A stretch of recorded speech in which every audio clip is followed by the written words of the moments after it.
बिस्मिल्लाहिर्रहमानिर्रहीम। अस्सलाम वालेकुम नाज़रीन, हाज़िर खिदमत है आपका मेज़बान अब्दुल कुद्दूस रावलपिंडी इस्लामाबाद की ताज़ा तरीन अपडेट्स के साथ। नाज़रीन, कैदी नंबर 804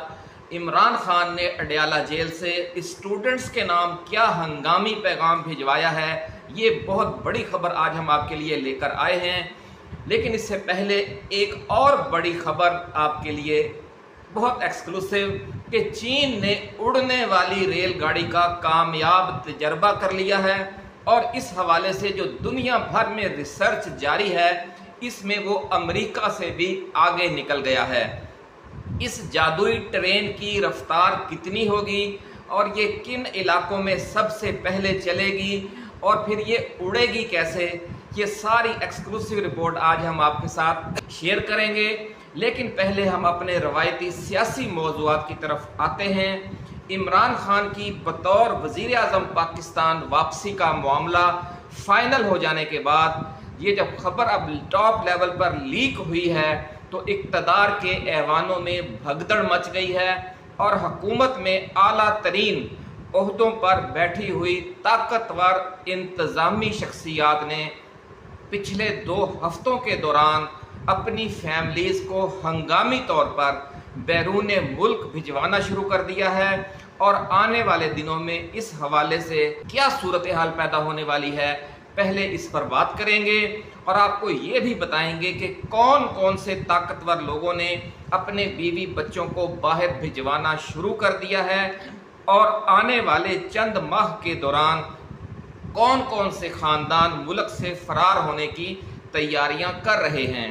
इमरान खान ने एक अहम मुतालबा करके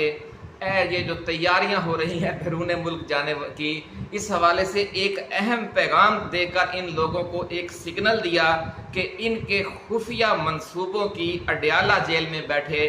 कैदी नंबर 804 को पूरी खबर है। कप्तान के इस बयान से इन ताकतवर ख़ानदानों में खौफो हरास मज़ीद बढ़ गया, ऐसा कहना है इस सारे मामले से आगाह हलकों का। किस सतह की ताकतवर शख्सियात नाज़रीन अपनी फैमिलीज़ को बैरून मुल्क भिजवा रही हैं या भिजवा चुकी हैं और कौन सी शख्सियात अपने ख़ानदानों को बाहर भिजवाने और अपने कारोबारों और जायदादों को समेटने की तैयारी कर रही हैं, इस तफसील में जाने से पहले हम अपने नए आने वाले दोस्तों को ये याद दिलाएंगे कि उन्होंने इस चैनल को सब्सक्राइब ज़रूर करना है। सब्सक्राइब करके आपने घंटी का निशान यानी बेल आइकन भी ज़रूर दबाना है ताकि हमारी ऐसी ही एक्सक्लूसिव रिसर्च बेस्ड वीडियोस आपको बर वक्त मिलती रहें और कोई अहम खबर कोई अहम वीडियो आप तक पहुंचने से रह न जाए। नाज़रीन, एक और बड़ी अहम खबर हम आपके लिए ये लेकर आए हैं कि कप्तान ने अडयाला जेल से स्टूडेंट्स के नाम एक हंगामी पैगाम भिजवाया है कि जो बांग्लादेश के तलबा के इनकलाबी किरदार को देखकर बहुत पुरजोश हैं और मुतहर्रक हो रहे हैं मुल्क भर में और ख़ास तौर पर खैबर पख्तूनख्वा और बलूचिस्तान में। कप्तान ने ये हिदायत की है कि स्टूडेंट्स अभी पुरअमन रहें और किसी किस्म के जलसे जुलूस और मुजाहरे शुरू ना करें, बस अपनी तैयारी को वो मुकम्मल रखें लेकिन अभी एक्टिव ना हों। बहुत अहम पैगाम नाज़रीन स्टूडेंट्स को पहुंचाया गया है कि अभी आप रुक जाएं। खान ने इस यकीन का इजहार किया है कि इंशाअल्लाह ताला पाकिस्तान में बांग्लादेश जैसी सूरत हाल की नौबत नहीं आएगी और मौजूदा जो गासिब हुक्मरान हैं उनको रुखसत कर दिया जाएगा कानूनी और आईनी तरीके से ही। हाँ, अलबत्ता हुकूमत ने और वज़ीर आज़म शहबाज शरीफ ने अगर किसी मरहले पर हसीना वाजिद बनने की कोशिश की तो फिर आवाम को और स्टूडेंट्स को बाहर निकलने की कॉल दी जाएगी। अभी ये मरहला नहीं आया। खान ने स्टूडेंट्स के नाम पैगाम में ये कहा है और साथ ही ये भी हिदायत कर दी है कि आवाम और स्टूडेंट्स और पीटीआई के कारकुन और खिलाड़ी अपनी तैयारी मुकम्मल रखें लेकिन अभी ज़्यादा मुतहर्रिक ना हों। नाज़रीन, खान के इस पैगाम से भी ये अंदाज़ा लगाया जा सकता है कि अंदर खाते तमाम मामला तय हो चुके हैं और पुरअमन तब्दीली का रोड मैप तैयार है, क्योंकि इस्टेब्लिशमेंट ने ये देख लिया है कि 35 सालों से आजमाए हुए लुटेरों से उसने दोबारा जो उम्मीदें वाबस्ता की थीं वो पूरी नहीं हो सकी। इमरान खान ने अपना और मौजूदा हुक्मरानों का नाम ECL पर डालने वाला जो बयान दिया था नाज़रीन, अब आप अगर उसे स्टूडेंट्स के हवाले से जो हंगामी पैगाम अडयाला जेल से बाहर आया है इसके साथ मिलाकर पढ़ें और समझने की कोशिश करें तो आपको भी साफ नज़र आ जाएगा कि हुक्मरानों के क्रियाक्रम की तैयारियां मुकम्मल हो चुकी हैं। इनकी जो अर्थी है वो शमशान घाट में जलाई जाने वाली है और जो ताकतवर हुकूमती शख्सियात हैं उनका जो मामला आपके सामने अभी हमने बयान किया कि वो बाहर भिजवाना अपने रिश्तेदारों को, अपने फैमिलीज़ को, वो बिला वजह नहीं है। खान नाजरीन, अब आखिरी मौजू पे चलते हैं। जो उड़ने वाली ट्रेन है वो क्या मामला है, और इमरान खान जो पाकिस्तान का मुस्तकबिल चीन के साथ वाबस्ता करना चाहता है उसकी वजह भी यही है कि दो वजूहात हैं। एक तो दुनिया का जो मुस्तकबिल है वो चीन है, और दूसरी वजह यह है कि चीन ने बड़े मेहनत से बड़े करप्शन पर काबू पाकर और अपनी इंतज़ामी सलाहियतों के ज़रिए अपने अवाम को गुर्बत की लकीर से बाहर निकाला है, और चंद यानी दहाई, एक डेढ़ दहाई के अंदर ही 35 से 45 करोड़ आवाम को वो लोअर मिडिल क्लास से अपर मिडिल क्लास में ले आए हैं। ये बहुत बड़ी नाज़रीन कामयाबी है। तो इमरान खान यही मॉडल चीन से लाना चाहता है, और जो टेक्नोलॉजी में भी चीन दुनिया में अब सबसे आगे जा रहा है, तेज़ रफ्तारी के साथ सफ़र कर रहा है, इसको भी खान समझता है। इसीलिए खान ने अपना जो मुस्तकबिल है पाकिस्तान का वो चीन से वाबस्ता किया, और चीन में ही वो गए। सरमाई ओलंपिक्स में हम पिछली वीडियोज़ में आपको बता चुके हैं, और फिर वहीं पे सारे वादे वईद हुए, चीन वहीं पे गारंटर बना। इसीलिए आप देख रहे हैं कि चीन ने मौजूदा शहबाज हुकूमत को कोई लिफ्ट नहीं करवाई, सऊदी अरब ने भी लिफ्ट नहीं करवाई, क्योंकि ये एक ही ब्लॉक है और इंशाअल्लाह अज़ीज़ ये मंजिल आने वाली है। तो नाज़रीन,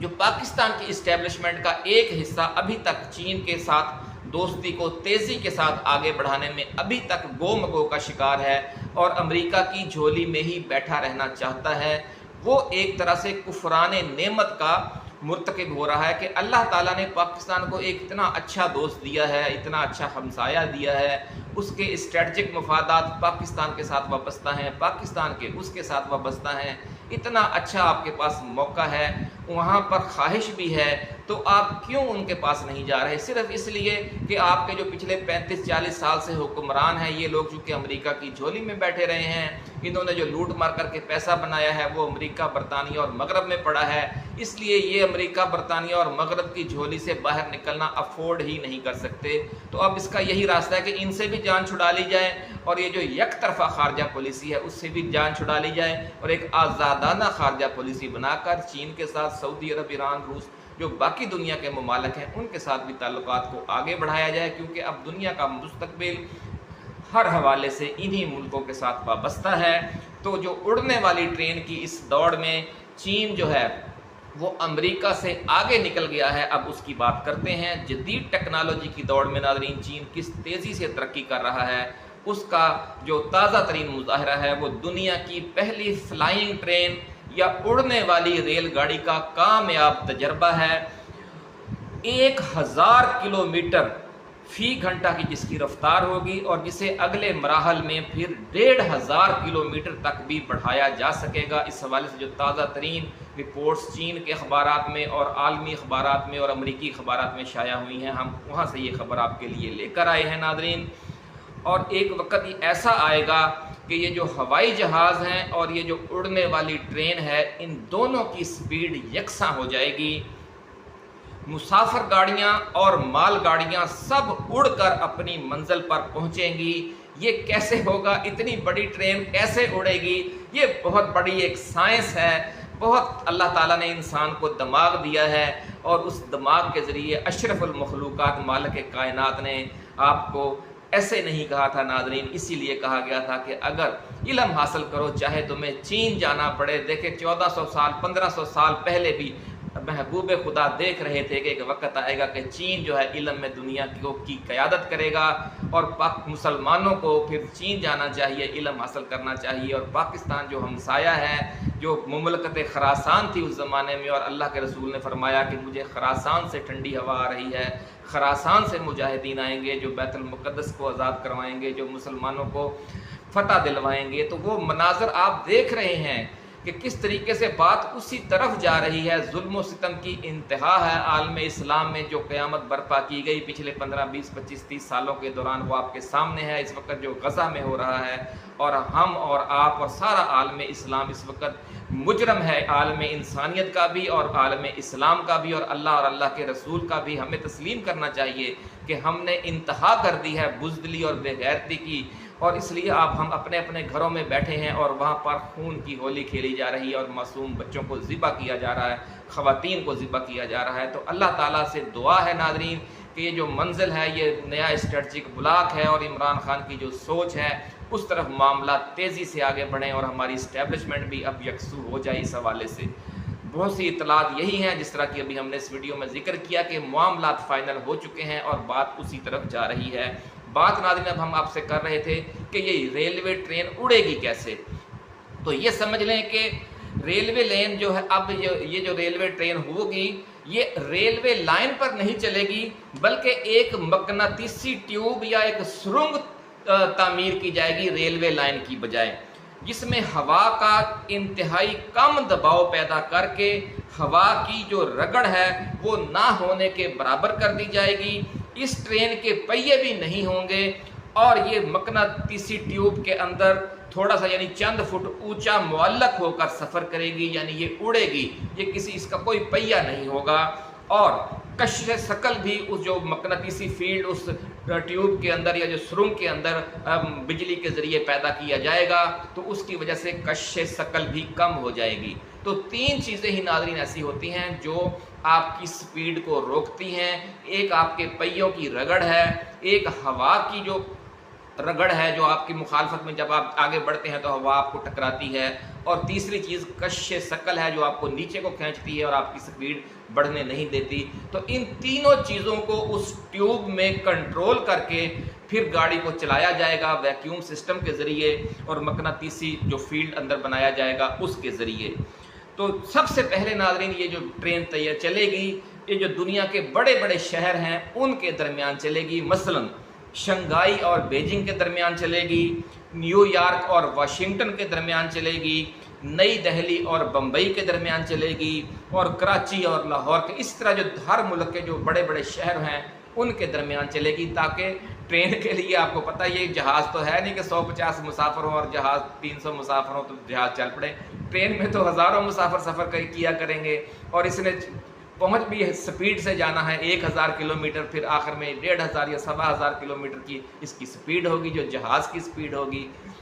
لیکن یہ سفر بہت محفوظ ہوگا، کیونکہ ایک ہی طرف کو یہ چل رہی ہوگی، اتنی اس کی سپیڈ ہوگی، اور ایک محفوظ جو ایک سمجھ لے کہ ایک ٹیوب ہوگی اس کے اندر اس نے سفر کرنا ہے۔ جس طرح جہازوں کے خدا نخواستہ حادثات ہو جاتے ہیں، طوفان آ رہا ہوتا ہے، بادل ہوتے ہیں، بہت کچھ ہوتا ہے، آپ کو پتہ ہی ہے، ایئر پاکٹس ہوتی ہیں، تو وہاں پر اس کو حادثہ جہاز کو پیش آ جاتا ہے۔ اس کا تو تمام کنٹرولڈ انوائرمنٹ ہوگا، اس لیے اس میں حادثات کی شرح بھی بہت کم ہوگی، سفر بھی محفوظ ہوگا، اور ریٹ بھی کم ہوگا ہوائی جہاز کے مقابلے میں۔ تو یہ ایک بہت اچھا سفر کا ذریعہ انسان تیار کرنے جا رہا ہے۔ اور دوسرے مرحلے میں یہ کہا جا رہا ہے کہ یہ جیسے پھر دو ممالک کے درمیان بھی یہ چلا کرے گی، جیسے چین کی سرحد سے آپ یوں سمجھ لیں کہ گوادر تک یہ ٹرین چل سکتی ہے۔ یہ مرحلہ لیکن 30-35 سالوں کے بعد آئے گا، یہ جو دو بڑے شہروں کے مختلف ممالک کے درمیان یہ چلنا شروع ہو جائے گی۔ یہ کہا جا رہا ہے کہ یہ 15 سے 20 سال کے اندر اندر یہ وقت آ جائے گا۔ ناظرین، چین دنیا بھر میں 2023 کے آخر تک 1,60,000 کلومیٹر طویل ریلوے نیٹ ورک قائم کر چکا ہے، یعنی چین ریلوے کے معاملے میں بہت دنیا سے ایڈوانس بھی جا رہا ہے، اور جو کچھ وہ اس وقت تک کر چکا ہے وہ بھی حیران کن ہے۔ لیکن ہماری بدقسمتی دیکھیں کہ ہمارا سب سے قریبی دوست چین ہے، اور چین کا سب سے قریبی دوست پاکستان ہے، لیکن ہم اس 1,60,000 کلومیٹر طویل ریلوے نیٹ ورک میں ہمارا ایک میل بھی حصہ نہیں ہے۔ یہ ہماری بدقسمتی ہے، اور یہ جو مغرب کے ہمارے 35-40 سال سے غلام حکمران ہیں، یہ ان کی جو چین کے ساتھ بے وفائی ہے، اپنے عوام کے ساتھ بے وفائی ہے، کیونکہ 1,65,000 کلومیٹر طویل ریلوے نیٹ ورک چین کے اندر دنیا کے مختلف ممالک میں قائم کیا جا چکا ہے، اور ایشیا سے یورپ تک درجنوں ممالک کے ساتھ اس ریلوے نیٹ ورک کے ذریعے چین کھربوں ڈالر کی تجارت کر رہا ہے، اور اور اس 1,60,000 جو کلومیٹر طویل ریلوے نیٹ ورک ہے، اس میں 45,000 کلومیٹر ہائی اسپیڈ ٹرینیں ہیں، جن کو آپ بلٹ ٹرین اور دوسری ٹرین بھی کہہ سکتے ہیں، جو 400 میل 500 میل فی گھنٹہ کی رفتار سے چلتی ہیں۔ تو ناظرین ہمارا اس میں بھی کوئی حصہ نہیں ہے۔ تو اس سے آپ اندازہ لگا لیں کہ ہمارے حکمرانوں نے چین کو بھی دھوکہ دیا، پچھلے 15-20 سال ٹرک کی بتی کے پیچھے لگائے رکھا، اور اس طرح کے مختلف پروجیکٹ جو پاکستان میں جو اصل تھا کہ آپ گوادر سے چین تک ایک ریلوے نیٹ ورک بناتے، یا کراچی سے لاہور تک ریلوے نیٹ ورک بناتے، یا جو کراچی سے لاہور اور پشاور والا نیٹ ورک ہے اس کو اپ ٹو ڈیٹ کرتے، ملک کا بھی فائدہ ہوتا، چین کا بھی فائدہ ہوتا، افغانستان کا بھی فائدہ ہوتا، خطے کے تمام ممالک اس کے ذریعے تجارت کرتے، سفر کی سہولتیں وسط ایشیا کو ملتی۔ ہم اصل کام ہم نے نہیں کیا اور دوسرے کاموں میں لگے رہے جہاں پہ ایسی جگہ پر پیسہ لگا۔ اچھا یہاں پر اگر آپ پیسہ لگائیں گے تو اس سے انکم بھی جنریٹ ہوگی، آپ کو پھر یہ تیل اور بجلی مہنگی کر کے قسطیں نہیں دینی پڑیں گی، اسی نیٹ ورک سے پیسے بھی آئیں گے، جو اتنا بڑا وہ سسٹم ہوگا انٹرنیشنل تجارت کا، انٹرنیشنل ٹریڈ کا۔ تو ناظرین اجازت دیجیے، ایسی ویڈیو کے ساتھ جلد دوبارہ حاضر خدمت ہوں گے۔ اللہ حافظ۔ پاکستان زندہ باد۔